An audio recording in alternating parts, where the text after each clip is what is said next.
Hello guys, welcome to my YouTube channel choose history. आपका हमारे channel पर स्वागत है। मैं हूँ ज्योति गुप्ता। मैं लेकर आई हूँ क्लास 8 की साइंस का चैप्टर 3, जिसका नाम है कोयला और पेट्रोलियम। इसके पहले 2 चैप्टर कंप्लीट हो चुके हैं, उनके क्वेश्चन आंसर भी हो चुके हैं। अगर आपको देखना है प्लेलिस्ट में जाकर देख लेना। इस वीडियो के डिस्क्रिप्शन बॉक्स में प्लेलिस्ट दी गई है। तो चलिए शुरू कर देते हैं आज की क्लास। तो भाई ये है हमारा चैप्टर, जिसका नाम है कोयला और पेट्रोलियम। इस चैप्टर में हमको बोला गया है हम अपनी मूलभूत आवश्यकताओं के लिए विभिन्न पदार्थों का उपयोग में लाते हैं। इनमें से कुछ प्रकृति में पाए जाते हैं और कुछ जो है मानव द्वारा बनाए जाते हैं। मतलब हमें जीना है तो कुछ ना कुछ चीजों का उपयोग करना ही पड़ेगा। और कुछ चीजें जो ऐसी होती हैं जो मनुष्यों के द्वारा बनाई जाती हैं, कुछ चीजें ऐसी होती हैं जो अपने आप ही प्रकृति में पहले से ही उपस्थित होती हैं। ठीक है, प्राकृतिक चीजों में बात करें तो हमारा सूर्य हुआ, ठीक है, हवा हुई, ठीक है, ऑक्सीजन हुई। ये सारी चीजें जो हैं वो हमें ऑलरेडी मिली हुई हैं। मानव निर्मित की बात करते हैं तो कुछ भी लिख सकते हैं। हम यहाँ पे फैन लिख सकते हैं, मतलब पंखा, ठीक है, और एसी, और इसमें हमारा पानी भी आ जाएगा। ठीक है, कई सारी चीजें हैं जो मानव द्वारा बनाई गई हैं। कुछ भी आप लिख सकते हो यहाँ पे। ठीक है, अब जो है यहाँ पे देखते हैं कि हाँ, यहाँ पे इन्होंने क्या है, क्या इस सूची में वायु, जल, मृदा, खनिज सम्मिलित है। जैसे कि बिल्कुल मृदा भी जो है वो हमारी प्राकृतिक में ही आएगी। ठीक है, फिर इन्होंने कहा क्योंकि ये सभी प्रकृति द्वारा उपलब्ध कराए जाते हैं, ऐसे संसाधनों को हम क्या कहते हैं, प्राकृतिक संसाधन कहते हैं।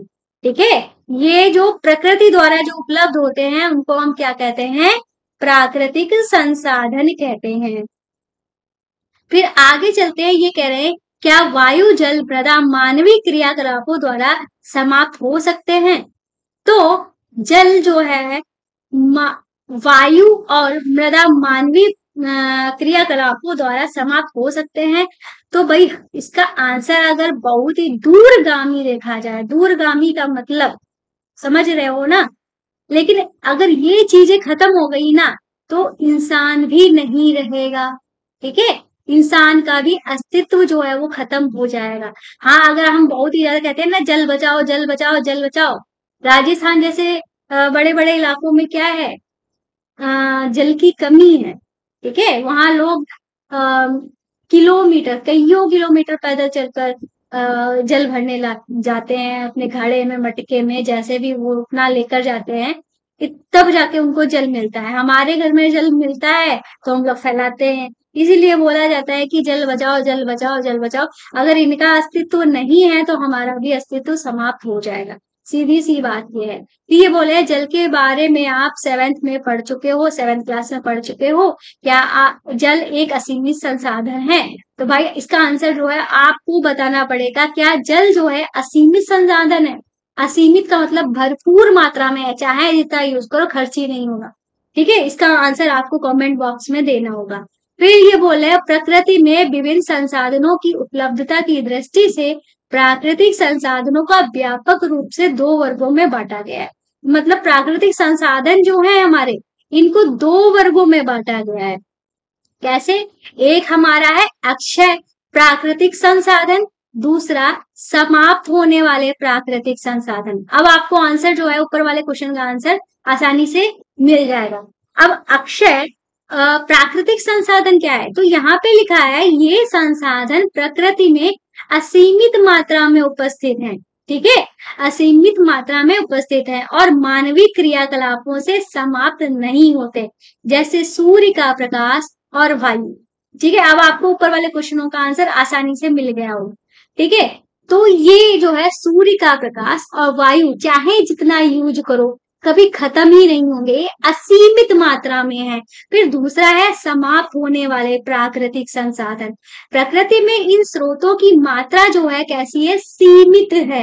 ये मानवीय क्रियाकलापों द्वारा समाप्त हो सकते हैं। इन संसाधनों के उदाहरण हैं वन, वन्य जीव, खनिज, कोयला, पेट्रोलियम, प्राकृतिक गैस आदि। मतलब ये जो चीजें हैं है तो प्राकृतिक चीजें, पर ये असीमित मात्रा में नहीं है, ये सीमित मात्रा में है। इनको हमें यूज करना है तो बचा बचा कर यूज करो, एक मतलब प्रॉपर मात्रा में हमें यूज करना है। ये नहीं है कि हमको मान जैसा तैसा यूज करे जा रहा है। ठीक है, फिर आगे चलते हैं। आगे हमारा क्या दिया गया है, इन्होंने एक क्रियाकलाप बताया है, इसको भी देख ही लेते हैं, क्यों इसको छोड़ें। इन्होंने कहा है यह कक्षा कक्ष हेतु सामूहिक क्रियाकलाप है। कुछ पात्र लीजिए, इन्हें पॉपकॉर्न, मूंगफली या भुने हुए टॉफियों से, भुने हुए चने या टॉफियों से भरिए। मतलब आपको एक बॉक्स लेना है, उसको भरना है, फिर क्या करना है, विद्यार्थियों को 7 के समूह में बांट देना है। इन समूहों को 1, 2, 4 विद्यार्थियों वाले उप समूहों में बांट देना है। इन्हें क्रमशः पहली, दूसरी, तीसरी पीढ़ी के रूप में चिन्हित कीजिए। ये उप समूह व्यक्तियों उपभोक्ताओं द्वारा निरूपित करते हैं। और फिर आगे लिखा है इन्होंने, जनसंख्या में वृद्धि के साथ साथ दूसरी और तीसरी पीढ़ी में उपभोक्ताओं की संख्या अधिक है। प्रत्येक समूह के लिए मेज पर एक पूरा पात्र, भरा हुआ पात्र रख दीजिए। प्रत्येक समूह की पहली पीढ़ी के उपभोक्ताओं से कहिए कि वे अपने समूह के पात्र से वस्तुओं का उपभोग करें। प्रत्येक समूह की दूसरी पीढ़ी को वैसा करने का कहिए। विद्यार्थियों से कहिए कि वे प्रत्येक पात्र में वस्तुओं की उपलब्धता को ध्यान से देखें। यदि पात्रों में कुछ शेष बचा है तो प्रत्येक समूह में तीसरी पीढ़ी को इसका उपभोग करने के लिए कहिए। अब अंतिम रूप से देखिए कि तीसरी पीढ़ी के सभी उपभोक्ताओं को खाने हेतु कितना सामान मिला है, या भी देखिए कि पात्रों में अब कुछ शेष बचा भी है या नहीं। अब इस क्रियाकलाप में कहा क्या गया है, जैसे कि आप इस एग्जाम्पल से समझ लो। यहाँ पे एक पात्र है जिसमें इन्होंने कुछ भी भर दिया है, ठीक है, कुछ भी भर दिया है, उनके अकॉर्डिंग कुछ भी भर दिया है। अब ये है हमारी पहली पीढ़ी। अब पहली पीढ़ी है, मान लो इनके 2 बच्चे हैं, ठीक है, इनके भी 2 बच्चे हैं और इनके भी 2 बच्चे हैं। ये हमारी पहली पीढ़ी, ये हमारी दूसरी पीढ़ी। अब इनके भी 2 बच्चे हुए, तो ये हमारी तीसरी पीढ़ी। इसके भी 2 बच्चे हुए, इसके भी 2 बच्चे हुए, इसके भी 2 बच्चे हुए, इसके भी 2 बच्चे हुए, इसके भी 2 बच्चे हुए। अब आपने देखा ना, पीढ़ी दर पीढ़ी जब हम चल रहे हैं तो हमारी जनसंख्या बढ़ रही है, पर हमको क्या करना है, हमारे पास जो सामान है वो सिर्फ इतना है। इस सामान को यूज किया पहली पीढ़ी में 3 लोग हैं, तो हमारे पास 3 इसमें से कम हो गए, तो हमारे पास अभी कितना बचा, 3 इसमें से कम हो गया, तो हमारे पास इतना सामान बच गया। अब इस पीढ़ी ने यूज कर लिया, ठीक है, इन्होंने खूब उड़ाया, मौज लिए। अब हमारे पास सामान कितना बचा है, सिर्फ इतना बचा है। अब हमारे पास है ज्यादा लोग, सामान है थोड़ा, तो हम कैसे यूज करेंगे, मारा मारी होगी ना। इसीलिए कहा जाता है जल को बचाओ, जल बचाओ, जल बचाओ, जल ही जीवन है।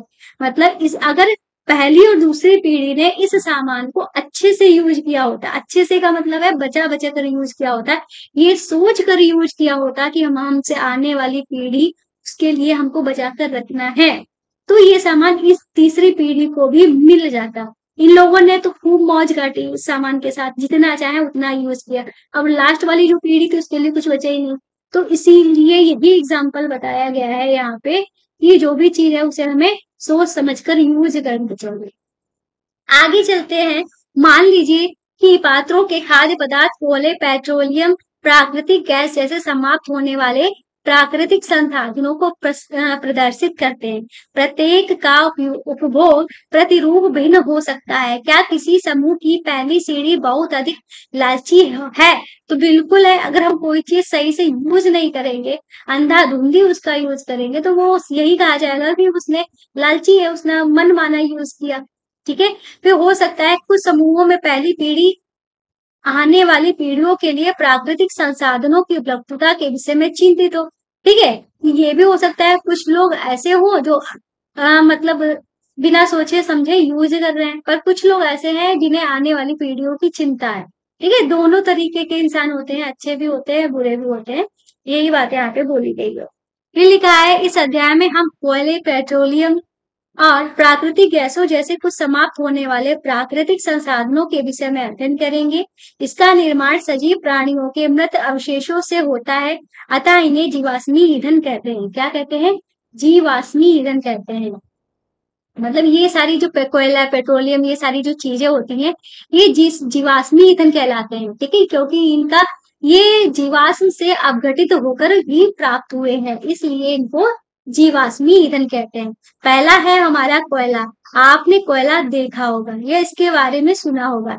यह पत्थर जैसा कठोर और काले रंग का होता है। कैसा होता है? पत्थर जैसा कठोर होता है। यहाँ पे आप देख सकते हो, ये है कोयला। ये पत्थर जैसा दिखता है, कठोर भी होता है और काले रंग का होता है। खाना पकाने हेतु उपयोग में आने वाले ईंधनों में कोयला एक है। मतलब खाना बनाने के लिए जो कोयले का भी उपयोग अब नहीं करते। अब तो गैस वगैरह आ गई है, इंडक्शन आ गए हैं। पहले क्या होता था? कोयले का भी उपयोग किया जाता था खाना पकाने के लिए। इसका उपयोग रेल इंजनों को चलाने में, भाप वाले जो हमारे इंजन होते थे रेलगाड़ी में, उसमें कोयले का उपयोग किया जाता था। अब वो भी बंद हो चुकी हैं, भाप वाली गाड़ियां, मतलब कोयले से चलने वाली गाड़ियां भी बंद हो चुकी हैं सब। अब इलेक्ट्रॉनिक गाड़ियां या पेट्रोल डीजल से चलने वाली रेलगाड़ियां चालू हो गई। ठीक है। इसका उपयोग तापीय शक्ति संयंत्रों में विद्युत उत्पन्न करने के लिए भी किया जाता है। कोयले का उपयोग विभिन्न उद्योगों में ईंधन के रूप में किया जाता है। तो सीधी सी बात है, कोयला जो है ईंधन के रूप में प्रयोग किया जाता है। फिर आगे चलते हैं। लगभग 300 मिलियन वर्ष पूर्व पृथ्वी के निचले जलीय क्षेत्रों में घने वन थे। ठीक है। बाढ़ जैसे प्राकृतिक प्रक्रमों के कारण ये वन मृदा के नीचे दब गए। मतलब पहले क्या थे? लगभग 300 मिलियन वर्ष पूर्व पृथ्वी पर क्या थे? निचले जलीय हिस्सों में क्या थे? बहुत ही ज्यादा वन थे। प्राकृतिक आपदाएं आई, आंधी तूफान, ये सब चीजें आई, बाढ़ बाढ़ आई, तो ये जो वन थे वो नीचे दब गए। नीचे दब गए तो इनके ऊपर अधिक मृदा जम जाने के कारण, अब ये नीचे दब गए तो ऊपर तो मिट्टी आई, तो नीचे जम इनके ऊपर मृदा जम जाने के कारण, मतलब मिट्टी जम जाने के कारण ये संपीड़ित हो गए, मतलब कुछ गए। फिर क्या हुआ? जैसे जैसे वे गहरे होते गए, इनका ताप भी बढ़ता गया। फिर उच्च दाब और उच्च ताप के कारण पृथ्वी के भीतर मृत पेड़ पौधे जो है धीरे धीरे कोयले में परिवर्तित हो गए। कोयले में मुख्य रूप से कार्बन होता है। मृत वनस्पति के धीमे धीमे धीमे प्रक्रम द्वारा कोयले में परिवर्तन को कार्बनीकरण कहते हैं। मतलब ये जो है संपीड़ित होने के कारण ये क्या हो गए? धीरे धीरे दबने कुचने के कारण ये कोयले में परिवर्तित हो गए। और कोयले में परिवर्तन की प्रक्रिया को ही क्या बोला गया है? कार्बनीकरण बोला गया है, क्योंकि यह वनस्पति के अवशेषों से बना होता है। कोयले को जीवाश्म ईंधन भी कहते हैं। ठीक है। ये किसके अवशेषों से बना है? वनस्पति के अवशेषों से बना है। ठीक है। किसके अवशेषों से? वनस्पति के अवशेषों से बना है, इसलिए इसको क्या कहते हैं? जीवाश्म ईंधन कहते हैं। एक कोयले की खान को दिखाया गया है। तो यहाँ पे देखते हैं भाई, कोयले की खान। तो यहाँ पे आप देख सकते हो कि कुछ साफ तो नहीं नजर आ रहा, पर यहाँ पे कोयले की खान दिखाई गई है। ठीक है। जहाँ से कोयले को निकाला जा रहा है। फिर बोलते हैं ये वायु में गर्म करने पर कोयला जो है जलता है और मुख्य रूप से कार्बन डाइऑक्साइड गैस उत्पन्न करती है। तो ये कैसे जलता है? वायु में इसको क्या करेंगे, इसमें मतलब आग लगाते हैं थोड़ी सी, तो ये कोयला जो है वो जलने लगता है। फिर उससे क्या रिलीज होता है? कार्बन डाइऑक्साइड गैस जो है वो निकलती है। फिर बोलते हैं उद्योगों में कोयले का प्रक्रमण द्वारा कुछ उपयोगी उत्पाद प्राप्त किए जाते हैं, जैसे कोक, कोल तार, कोली गैस। मतलब इससे कुछ उपयोगी पदार्थ भी निकलते हैं, जैसे कि कोक, कोल तार और कोयला गैस, ये निकलती है। अब हम कोक के बारे में भी देख लेते हैं। कोक क्या है? कोल तार क्या है? कोल गैस, कोयला गैस क्या है? ये सभी चीजें हमें पता होनी चाहिए। कोक क्या होता है? ये कोक वो नहीं है, कोको कोला, कोक उसको बोलते हैं, वो यहाँ पे नहीं बोला जा रहा है। ये जो होता है एक कठोर, सरंध्र और काला पदार्थ होता है। यह कार्बन का लगभग शुद्ध रूप है। कोक जो होता है, कार्बन, अगर आपसे क्वेश्चन पूछा जाए कार्बन का शुद्ध रूप से क्या कहते हैं, तो कार्बन के शुद्ध रूप को हम कोक कहते हैं। कोक का उपयोग इस्पात के औद्योगिक निर्माण और बहुत से धातुओं के निष्कर्षण में किया जाता है। मतलब धातुओं के निष्कर्षण में किसका उपयोग किया जाता है? कोक का प्रयोग किया जाता है। फिर है हमारा कोल तार। यह एक अप्रिय गंध वाला काला गाढ़ा द्रव होता है। तो कोल तार क्या होता है? जैसे रोड वगैरह जो हमारी बनती है, तो आपने कोल तार देखा होगा, काला काला रोड के ऊपर, बजरी के ऊपर काला काला पदार्थ डाला जाता है, बहुत ही ज्यादा गर्म करके डाला जाता है। अगर किसी के चिपक जाए, समझ लो वो वहीं पे उसकी खाल वाल, उसकी स्किन जल गई, बहुत ही ज्यादा गर्म करके डाला जाता है ना। सड़कों पे, इसीलिए वो प्लास्टिक जैसा जम जाता है सड़क के ऊपर, काला काला। जो हमारी सड़कें काली होती है वो कोल तार के कारण ही होती है। तो ये अप्रिय गंध वाला गाढ़ा गाढ़ा द्रव होता है, यह लगभग 200 पदार्थों का मिश्रण होता है। कोल तार से प्राप्त उत्पादों का उपयोग प्रारंभिक पदार्थों के रूप में दैनिक जीवन में काम आने वाले विभिन्न पदार्थों के औद्योगिक निर्माण में, उद्योगों जैसे संश्लेषित रंग, औषधि, विस्फोट, सुगंध, प्लास्टिक, पेंट, फोटोग्राफिक सामग्री, छत निर्माण सामग्री आदि में होता है। रोचक तथ्य है कि माथ और अन्य कीटों को भगाने हेतु प्रयोग में लाई जाने वाली नैप्थलीन की गोलियां भी कोलतार से प्राप्त किया जाता है। मतलब ये जो कीड़े वगैरह होते हैं उनको भगाने के लिए नैप्थलीन की जो गोलियां बनाई जाती हैं वो कोलतार से ही बनाई जाती हैं। और यहाँ पे यही बात लिखी है, आजकल पक्की सड़कों के निर्माण में कोल तार के स्थान पर पेट्रोलियम उत्पाद बिटुमेन का प्रयोग किया जा रहा है। मतलब आजकल की बात कर रहे हैं, पहले क्या होता, पहले भी मतलब अब ये जो है, अब जो नई सड़कें जो बन रही हैं, जो नया आधुनिकीकरण जो हो रहा है उसकी बात नहीं कर रहे। अभी तक जो सड़कें बन रही थी अभी भी बन रही है, कोल तार से ही सड़कें बनाई जा रही हैं। जहाँ का प्रोजेक्ट बहुत ही ज्यादा महंगा है या कुछ इस तरीके से बहुत ही ज्यादा एडवांस बनाया जा रहा है, वहां की बात नहीं कर रहे हैं। तो आजकल जो मतलब जो हर जगह जो मोस्टली सड़कें जो पाई जा रही है वो कोल तार से बनी हुई सड़कें ही पाई जाती है, इसका रंग कोयल तार के कारण ही काला होता है। फिर है हमारा कोयला गैस। गैस क्या होता है, कोयले के प्रक्रमण द्वारा कोक बनाते समय कोयला गैस प्राप्त होती है या कोयला प्रक्रमण संयंत्रों के निकट स्थापित बहुत से उद्योगों में ईंधन के रूप में उपयोग की जाती है। तो मतलब कोक बनाते समय जो गैस प्राप्त होती है वही हमारी कोयला गैस होती है। और इसका जो या कोयला जो प्रक्रमण संयंत्रों के निकट स्थापित बहुत से उद्योगों में ईंधन के रूप में, इसका उपयोग जो है बहुत से संयंत्रों में ईंधन के रूप में उपयोग किया जाता है। ये तक खास इंपॉर्टेंट नहीं है, ठीक है। कोल तार इम्पोर्टेंट है, याद रखना कोक इम्पोर्टेंट है। फिर अब हम देखते हैं लंदन में 1810 में, न्यूयॉर्क 1820 के आसपास कोयला गैस का उपयोग प्रथम बार सड़कों पर रोशनी के लिए किया जाता था। आजकल इसका उपयोग रोशनी के बजाय उष्मा के सोर्स के रूप में किया जाता है, ठीक है।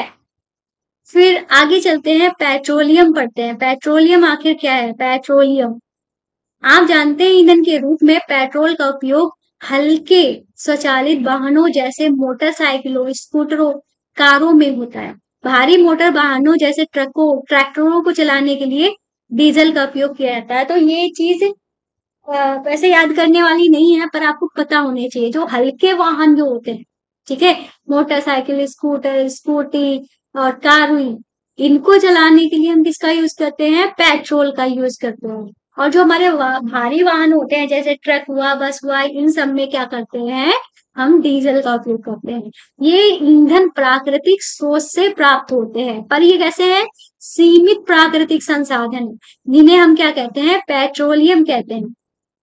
पेट्रोलियम शब्द की उत्पत्ति जो होती है, पेट्रा मतलब चट्टान एवं ओलियम मतलब तेल से हुई। ये जमीन के नीचे की चट्टानों के मध्य से निकाला जाता है। तो पेट्रोलियम जो होता है इसका नाम क्या है, ठीक है। पेट्रोलियम में पेट्रो का अर्थ होता है चट्टान, ओलियम का मतलब होता है तेल, मतलब चट्टानों के बीच से निकाला जाने वाला तेल, ये होता है इसका मतलब। क्या आप जानते हैं पेट्रोलियम जो है वो कैसे बनता है, पेट्रोलियम का निर्माण समुद्र में रहने वाले जीवों से हुआ है, ठीक है। तो ये बात भी ध्यान रखना, पेट्रोलियम का जो निर्माण है समुद्र में रहने वाले जीवों से हुआ है। जैसे कि हमने देखा था कोयले का निर्माण कैसे हुआ था, कोयले का जो निर्माण हुआ था वो हमारे घने जंगल जो थे वो हमारे आंधी तूफान प्राकृतिक आपदाओं के कारण दब गए थे, उसके ऊपर मिट्टी मिट्टी पड़ गई, फिर उनसे जो एक रिसा मतलब वो जो दब कुछ गए तो वो कार्बनीकरण हुआ जिससे वो क्या बन गए, कोयला बन गया। ऐसे ही क्या था, ये समुद्र में रहने वाले जीवों से ये बने, कैसे बने, ये इनका भी प्रोसेस यही है।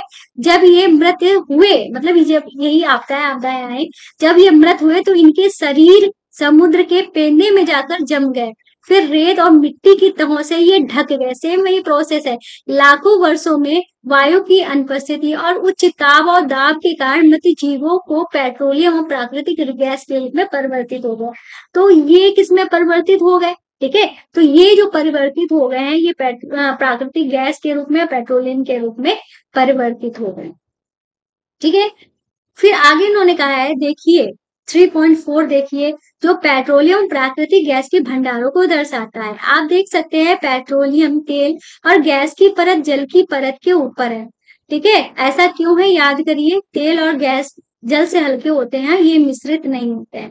ठीक है, यहाँ पे जो चीज हल्की होगी वो कहाँ होगी, ठीक है, मतलब जो जिनका घनत्व वाला होगा उनकी अलग अलग लेयर बन जाएगी। आप कोई भी तेल लीजिए, पानी लीजिए, उनको आप मिलाओगे तो उनकी जो लेयर है वो अलग अलग बन जाएगी। ठीक है, तो यही यहाँ पे दिखाया गया है। जैसे कि इन्होंने क्या बताया, पेट्रोलियम और प्राकृतिक गैस के भंडार, जैसे यहाँ पे तेलाशय चट्टान है, ये जल है, ये तेल है, ये गैस है। मतलब ये हमारी चट्टान है, तेलाशय वाली। यहाँ पे इधर साइड में तो जल है और इसके ऊपर क्या भरा हुआ है, हमारा तेल भरा हुआ है, और तेल के ऊपर ही हमारी क्या है, पेट्रोलियम गैस है। ठीक है, गैस हमारी यहाँ पे है। ठीक है, और फिर इसको कुएं, मतलब इस तरीके से कुएं बना दिए गए हैं, फिर कुएं से ये तेल जो है वो निकाला जाता है।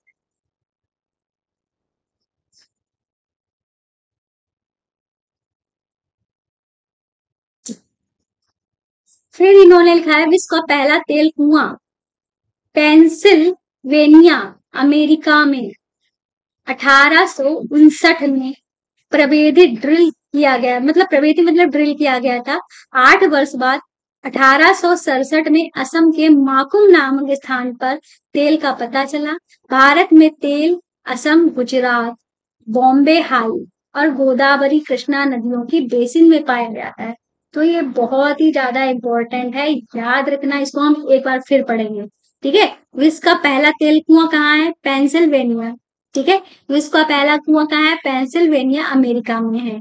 ठीक है, ये कब खोजा गया था, 1959 में, 1859 में खोजा गया था। फिर उसके 8 वर्ष बाद ये हमें पता चला 1867 में असम के माकुम नामक स्थान पर तेल का पता चला।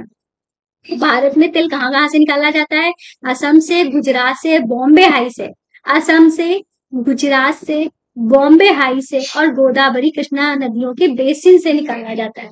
ठीक है, ये बात याद रखनी है। फिर यहाँ पे लिखा है पेट्रोलियम का परिष्करण। पेट्रोलियम गहरे रंग का तेलीय द्रव होता है, इसकी गंध अप्रिय होती है, मतलब इसकी गंध जो होती है अच्छी नहीं होती है। यह विभिन्न संगठनों जैसे पेट्रोलियम गैस, डीजल, स्नेहक तेल, पैराफिन आदि का मिश्रण होता है। मतलब जो हमारा पेट्रोलियम जो निकाला जाता है वो एक गाढ़े रंग का होता है, गहरा होता है। ठीक है, इसी से ही इस तेल को जब साफ किया जाता है, मतलब साफ करने का मतलब जब इसको, इससे पेट्रोल डीजल अलग किया जाता है, तो इन सब चीजों के साथ साथ हम कई सारी चीजें निकलती हैं, जैसे पेट्रोलियम गैस, पेट्रोल डीजल अलग हो जाता है, स्नेहक तेल, पैराफिन मोम। ठीक है, ये जो वैसलीन वगैरह है ये सब इसी से ही बनाई जाती है। पेट्रोलियम के विभिन्न संगठकों प्रभाजों, कहाँ गया, यहाँ पे आप देख सकते हो, यहाँ पे पेट्रोलियम से कई सारी चीजें निकालने का प्रोसेस जो होता है, इसको साफ करने का प्रोसेस जो होता है वो इस फैक्ट्री में होता है। ठीक है, को पृथक करने का प्रक्रम जो होता है, मतलब इसको पृथक करने के, इससे जो चीजें जो निकलने वाली है उनको पृथक करने का जो प्रक्रम होता है उसको हम क्या कहते हैं, परिष्करण कहते हैं। यह कार्य पेट्रोलियम परिष्करणी में संपादित होता है। मतलब ये जो फैक्ट्री है इसी को ही हम क्या कहते हैं, पेट्रोलियम परिष्करणी। ठीक है, तो इन्होंने कहा पेट्रोलियम के विभिन्न संघटक, उनके उपयोग सारणी में दिए गए हैं। जैसे कि पेट्रोलियम के कौन कौन से संघटक है, मतलब पेट्रोलियम से क्या क्या चीजें निकलती हैं। एक तो एलपीजी जो हमारे गैस में यूज होती है, एलपीजी पेट्रोलियम से ही निकल रही है। पेट्रोल निकल रहा है, मिट्टी का तेल, डीजल, स्नेहक तेल, पैराफिन मोम, बिटुमेन, ये सारी चीजें पेट्रोलियम से पृथक करके अलग अलग की गई है, या कह लो पृथक की गई। पृथक का मतलब ही अलग होता है। ठीक है, पेट्रोलियम, एलपीजी का उपयोग कहाँ होता है, घरों में, उद्योगों में ईंधन के रूप में, मतलब गैस वगैरह में जो हम खाना बनाते हैं इसका उपयोग होता है। पेट्रोल जो होता है मोटर ईंधन, शुष्क धुलाई के लिए विलायक के रूप में होता है। मिट्टी का तेल स्टोव, लैंप, जेट वायु यान के उपयोग में होता है, इसके ईंधन के रूप में होता है। डीजल का उपयोग भारी मोटर वाहनों, विद्युत जनरेटरों के लिए होता है, मतलब जेनरेटर में डीजल डाला जाता है।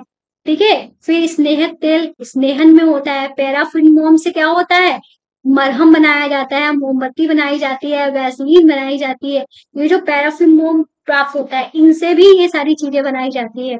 बिटुमेन जो होता है पेंट और सड़क निर्माण में किया जाता है। जैसे कि नहीं अभी हमने बताया कि जो एडवांस सड़कें जो नया प्रोजेक्ट लाए जा रहे हैं, उनकी जो रोड्स बनाई जा रही है वो बिटुमेन से बनाई जा रही है। तो यही बिटुमेन है। ठीक है। और फिलहाल जो हमारी रोड्स जो बनती है कोल tar से ही बनती है। आगे चलते हैं।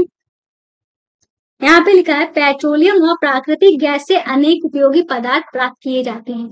इन्हें पेट्रो रसायन कहते हैं। इनका उपयोग अपमार्जक रेसे, पॉलिएस्टर, नायलॉन, एक्रिलिक आदि, पॉलीथीन और अन्य मानव निर्मित प्लास्टिक आदि के औद्योगिक निर्माण में किया जाता है। प्राकृतिक गैस से प्राप्त हाइड्रोजन गैस का उपयोग उर्वरकों के उत्पादन हेतु किया जाता है। आप अपने बहुत अधिक व्यावसायिक महत्व के कारण पेट्रोलियम को काला सोना भी कहते हैं। तो काला सोना अगर क्वेश्चन आए, काला सोना किससे कहते हैं, तो काला सोना कोयला नहीं है, काला सोना पेट्रोलियम है। ठीक है। तो पेट्रोलियम को क्या कहते हैं, हम यहाँ पे अंडरलाइन कर दे रहे हैं, इसको काला सोना भी कहते हैं। फिर नेक्स्ट है हमारा प्राकृतिक गैस। प्राकृतिक गैस एक बहुत महत्वपूर्ण जीवाश्म ईंधन क्या है, प्राकृतिक गैस भी एक महत्वपूर्ण जीवाश्म ईंधन है। इसका परिवहन पाइपों द्वारा सरलतापूर्वक हो जाता है। प्राकृतिक गैस को उच्च दाब पर संपीड़ित प्राकृतिक गैस सीएनजी के रूप में भंडारित किया जाता है। ठीक है। सीएनजी का उपयोग ऊर्जा उत्पादन हेतु किया जाता है। अब इसका उपयोग परिवहन वाहनों ईंधन के रूप में किया जा रहा है, क्योंकि यह कम प्रदूषणकारी है या एक स्वच्छ ईंधन है। तो सीएनजी जानते हो ना, जो आजकल जो वहाँ हमारे कार्स वगैरह और रिक्शे, ऑटो रिक्शा वगैरह जो बन रहे हैं वो सीएनजी से चल रहे हैं। मतलब ये सीएनजी से चल रहे हैं, क्योंकि सीएनजी से क्या होता है, इससे प्रदूषण कम होता है। ठीक है। ये सीएनजी जो बनती है वो किससे बनती है, प्राकृतिक गैस को संपीड़ित करके सीएनजी गैस बनाई जाती है। सीएनजी का अधिक लाभ यह है कि इसे घरों और कारखानों में सीधा जलाया जा सकता है। ठीक है। सीएनजी को हम घरों और कारखानों में सीधा जलाया जा सकता है, जहां इसकी आपूर्ति पाइपों के माध्यम से की जा सकती है। ठीक है। मतलब ये जो है सीएनजी जो है भेजी जाती है, आजकल घरों में इसके कनेक्शन दिए जा रहे हैं। ठीक है। यही बात यहाँ पे ये बोल रहा है। फिर बोले पाइपलाइनों का ऐसा जाल बड़ोदरा, दिल्ली के कुछ भागों या स्थानों पर उपलब्ध है। प्राकृतिक गैस का उपयोग प्रारंभिक पदार्थ के रूप में बहुत से रसायनों और उर्वरकों के औद्योगिक निर्माण में किया जाता है। भारत में प्राकृतिक गैस के विशाल भंडार है। हमारे देश में प्राकृतिक गैस त्रिपुरा, राजस्थान, महाराष्ट्र, कृष्णा गोदावरी डेल्टा में पाई जाती है। तो ये चीज याद रखना, प्राकृतिक गैस कहाँ पाई जाती है भारत में, त्रिपुरा में, राजस्थान में, ठीक है, महाराष्ट्र में, कृष्णा गोदावरी डेल्टा में पाई जाती है। ठीक है।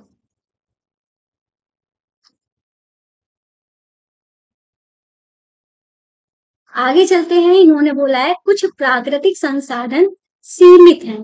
ठीक है। अभी तक हम जो देख रहे थे वो सीमित वाले ही देख रहे थे। कुछ और प्राकृतिक संसाधन सीमित हैं, जैसे क्या, इन्होंने कहा है, आपने इस अध्याय में प्रारंभ से पढ़ा है, कुछ संसाधन ऐसे होते हैं जैसे जीवाश्म ईंधन, वन, खनिज आदि समाप्त होने वाले होते हैं। आप जानते हैं कि कोयला और पेट्रोलियम जीवाश्म ईंधन है। मृत जीवों के ईंधन में परिवर्तन के लिए लाखों वर्षों का समय लग जाता है। दूसरी ओर इनके अज्ञात भंडार कुछ 100 वर्ष और चलने वाले हैं। ठीक है। इसके अतिरिक्त इन ईंधनों का जलना वायु प्रदूषण का प्रमुख कारण है। इनका संबंध विश्व उष्णन से भी है। यह आवश्यक है कि हम ईंधनों का उपयोग तभी करें जब नितांत आवश्यक हो। इनके कहने का मतलब, हम जानते हैं कि ये जो हमारे प्राकृतिक चीजें हैं, ये जो जीवाश्म ईंधन, खनिज वगैरह, प्राकृतिक गैस, ये पेट्रोलियम, डीजल, ये सारी चीजें जो है वो हमारी सीमित हैं। अब हमको इनका पता जो है कुछ 100 साल पहले हुआ है। ठीक है। मतलब 150-200 लगभग साल पहले हमें इनका पता चला है। ठीक है। और ये इनमें इतना ही है कि हम इसका यूज 150 से 200 साल और कर सकते हैं, इससे ज्यादा नहीं कर सकते हैं। मतलब ये सीमित है, कुछ दिनों बाद खत्म हो जाएंगे। और इनका निर्माण कैसे हुआ था, लाखों वर्षों में जीवाश्मों का अपघटन हुआ, तब जाके ये हमें प्राप्त हुआ। हमें इनका यूज जो है कम से कम करना चाहिए, पर हम क्या कर रहे हैं, इसका यूज जितना हो सकता है, जितना ज्यादा कर सकते हैं उतना ज्यादा कर रहे हैं, जो कि नहीं करना चाहिए। और इसका एक और ड्रॉबैक ये है कि भाई हम जितना ज्यादा यूज करेंगे तो उतना ज्यादा ही क्या होगा, हाँ, इससे कार्बन डाइऑक्साइड, कार्बन मोनोऑक्साइड, ये सारी चीजें, गैस जो है रिलीज होंगी, जिससे हमारा वातावरण, वायुमंडल जो है प्रदूषित हो रहा है। एक तो ये ईंधन भी खत्म हो रहा है, ऊपर से हमारा जो स्वच्छ वातावरण है वो भी प्रदूषित हो रहा है, यही बात बोल रहा है। ठीक है, इसके परिणाम स्वरूप पर्यावरण बेहतर बनेगा, कहा थे। अतः आवश्यक है कि हम इन ईंधनों का उपयोग तभी करें जब नितांत आवश्यक हो। इसके परिणाम स्वरूप पर्यावरण बेहतर बनेगा, विश्व उष्णन का खतरा कम रहेगा, ईंधनों की आवश्यकता लंबे समय तक रहेगी। ठीक है, मतलब जब कार्बन डाइऑक्साइड की अधिकता हो जाती है, इन सब जो गैसों की अधिकता हो जाती है, तो क्या होता है, हमारी ओजोन लेयर जो होती है कार्बन मोनोऑक्साइड से कमजोर होती है, जिससे सूरज की रेज जो है वो हमारी धरती पर डायरेक्ट पड़ती हैं। इससे क्या बोलते हैं, इससे क्या होता है, गर्मी बढ़ती है, और क्या बोलते हैं, ग्लेशियर पे इफेक्ट पड़ता है। तो मतलब ओवरऑल हमारी पृथ्वी पर ही, हमारे उसके वायुमंडल को ही खतरा हो रहा है। अगर पृथ्वी पर खतरा बढ़ रहा है तो समझ लो हम पर खतरा बढ़ रहा है। ठीक है, फिर ये कह रहे हैं भारत में पेट्रोलियम संरक्षण अनुसंधान संघ, PCRA, ठीक है, लोगों को सलाह देती है कि गाड़ी चलाते समय किसी प्रकार का पेट्रोल डीजल जो है उसको बचाए, उसके गुर है, जहां तक संभव हो गाड़ी समान और मध्यम गति से चलाइए। मतलब जितनी स्पीड से चलाओगे उतना ही ज्यादा खपत भी होगी।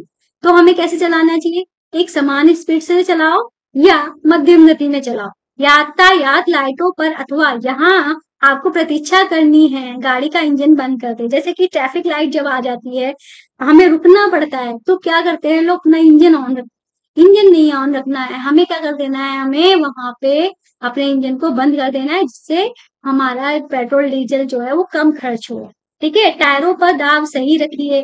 ठीक है, और गाड़ी का नियमित रख रखाव सुनिश्चित करिए। जब अगर हमारी गाड़ी ही खराब होगी तो इन चीजों की खपत भी ज्यादा होगी। तो आपने देखा हमारा चैप्टर जो है खत्म हो गया। इस चैप्टर में हमने क्या क्या पढ़ा, कोयला गैस, कोल tar, कोक, जीवाश्म ईंधन, प्राकृतिक गैस, पेट्रोलियम पाश्चरीकरण। ठीक है, अब हम थोड़ा सा रिवाइज कर लेते हैं, ये रिवाइज करना जरूरी है। ठीक है, कोयला, पेट्रोलियम और प्राकृतिक गैस कैसे हैं, जीवाश्म ईंधन है। जीवाश्म ईंधन का निर्माण सजीवों के मृत अवशेषों से लाखों वर्ष पूर्व हुआ है। जीवाश्म ईंधन समाप्त होने वाले संसाधन है। कोलतार, कोयला गैस कोयले से प्राप्त उत्पाद है। और पेट्रोलियम के परिष्करण से पेट्रोलियम गैस, पेट्रोल, डीजल, मिट्टी का तेल, पैराफिन मोम, स्नेहक तेल आदि प्राप्त होते हैं। कोयले और पेट्रोलियम के संसाधन सीमित हैं, इनका न्यायोचित उपयोग करना चाहिए। अब इसके बाद हमारा क्या है, क्वेश्चन आंसर है, जिनको हम नेक्स्ट क्लास में कवर कराएंगे सारे के सारे। ठीक है, तो उम्मीद है क्लास आपको अच्छी लगी होगी। तो हमारे चैनल को सब्सक्राइब करना, वीडियो को लाइक करना। और हमारा ऐप है जिसका नाम है NCERT books and solution. Play store में जाइएगा, इस चैनल का नाम डालिएगा जिसका नाम है जूजस स्टडी, तो तुरंत आ जाएगा। चाहे तो इस वीडियो के डिस्क्रिप्शन बॉक्स में, इसी वीडियो के डिस्क्रिप्शन बॉक्स में लिंक दी गई है ऐप की, वहां से भी डाउनलोड कर सकते हो। तो आज की क्लास को यहीं पे समाप्त करते हैं। उम्मीद है क्लास आपको अच्छी लगी होगी। तो चैनल को सब्सक्राइब करें, वीडियो को लाइक करें। मिलते हैं नेक्स्ट वीडियो में, तब तक के लिए बाय बाय।